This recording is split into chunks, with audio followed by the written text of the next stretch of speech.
Hello, welcome, Cabbage here. So, I'll give you an update on my magic adventures, and I got a new deck, which is not something I really want to do while I'm traveling, but I made an exception here. I got the Precon for the Frodo and Sam Lord of the Rings deck.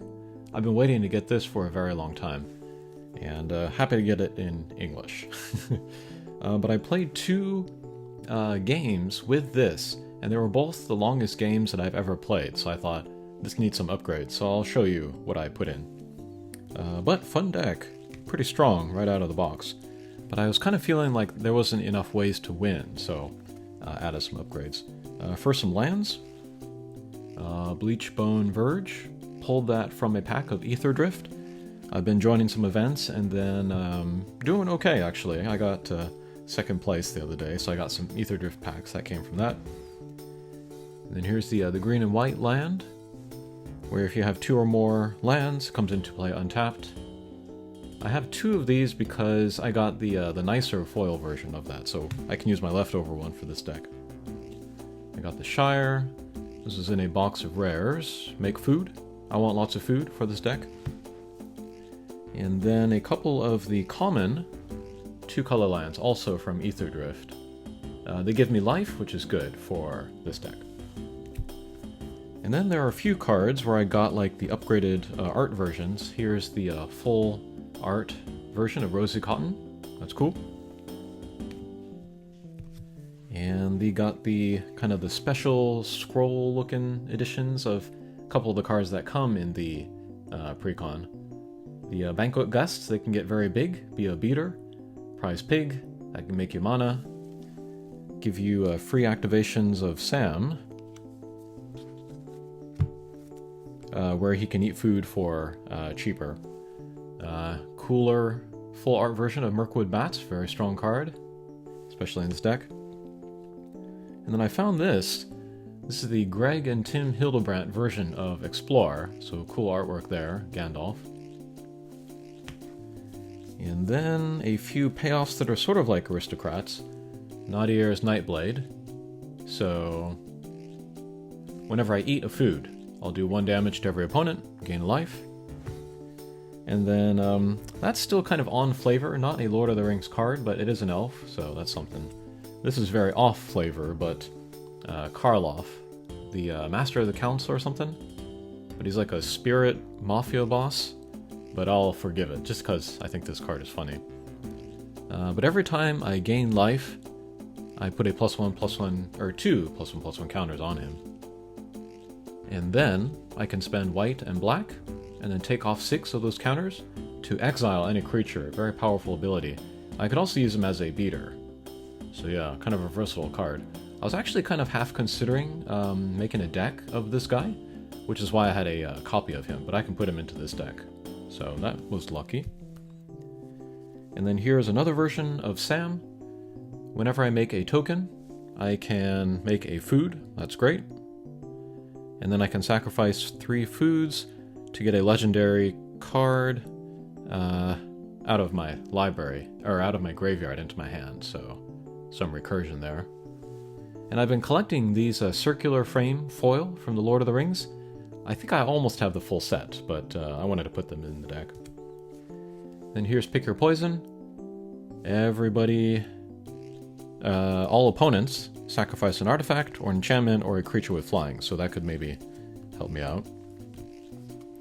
Kenrith's Transformation, maybe take somebody's commander, shut him down. Seal of Cleansing for some artifact or enchantment removal. I like to play lots of removal, I said that in the last video. Felwar Stone for some mana. I took this out of my red deck, so I had it lying around. I can put it in this one. And then here, this is a sweeper, kind of. You choose creatures on your board, power 4 or less in total, and then sacrifice all the rest. Yeah. So most of my guys have very low power, so it shouldn't affect me as much as other people. But yeah, I was looking for just sweepers, because I like those as well, especially kind of asymmetrical ones. And then I took out Toxic Deluge of this from this deck. It comes with the deck. But that's kind of good at hitting like smaller creatures, and then most of my guys are small. What I want to be hitting is bigger creatures, so There's like Battle by Water. I want to get that. Here's a random lightning greaves I had lying around. This would be good for making guys untargetable, give them haste, better attackers, like my commander Frodo or the golem that comes with the precon.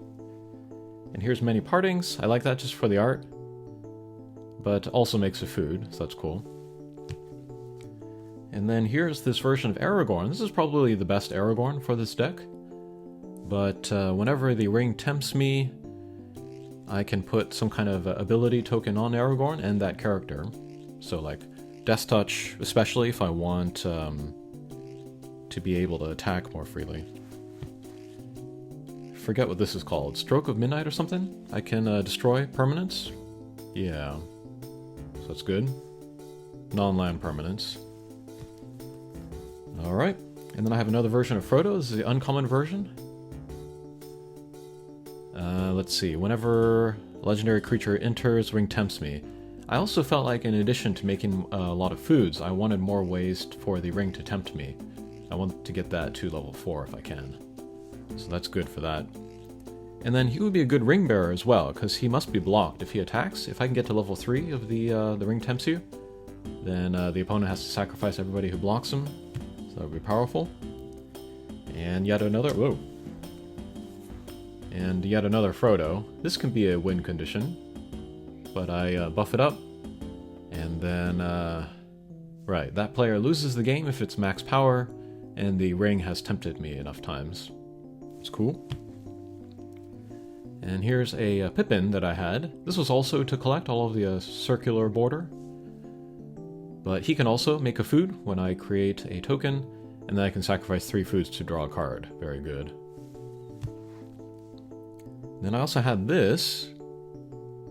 I can use my artifacts, my food in particular, tap them to cast other spells.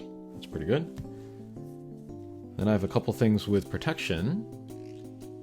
To protect my ring bearers in particular, maybe. I want to get more like stuff that protects my whole board, like Heroic Intervention or Dawn's Truce or something. But I don't have those yet. These are single target.